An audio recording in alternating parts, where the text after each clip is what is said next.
கன்சீவா இருக்கும்போது நமக்கு ஜங்க் ஃபுட்டே சாப்பிடக்கூடாதுன்னு சொல்லிருவாங்க. அதுவும் பேக்கரி ஐட்டம் சுத்தமா தொடக்கூடாதுன்ருவாங்க. அப்ப நம்ம வீட்லயே ஒரு ஹெல்த்தியா ஒரு ஸ்நாக்ஸ் மாரி பார்க்கலாம்.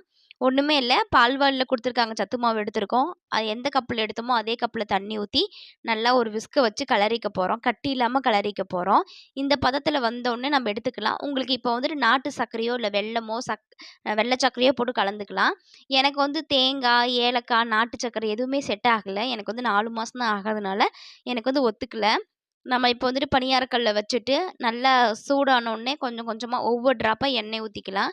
ஊத்திட்டு நம்ம வந்துட்டு ஆயில் பிரஷ் வச்சு நம்ம என்ன பண்றோம்ன்னு பார்த்தீங்கன்னா, எல்லா இடத்துலயுமே தேய்ச்சு எடுத்துக்கலாம். அப்பதான் ஒட்டாம வரும். நல்லா தேய்ச்சு எடுத்தோனே நம்ம மாவ வந்து கலக்கி வச்சிருக்கோம் இல்லையா? அத வந்துட்டு பணியார கல்ல ஊத்தி நம்ம எடுத்துக்க போறோம். உங்களுக்கு வேணா சர்க்கரைய நீங்க போட்டு பயன்படுத்திக்கலாம். எல்லா கல்லையும் ஊத்தி நம்ம எடுத்து, ஒரு 2 நிமிஷம் வேக வைக்க போறோம். வேக வச்சோனே நம்ம திருப்புனோமா நமக்கு இந்த மாரி தான் வரும். பாருங்க ஒட்டாம வந்திருக்கு.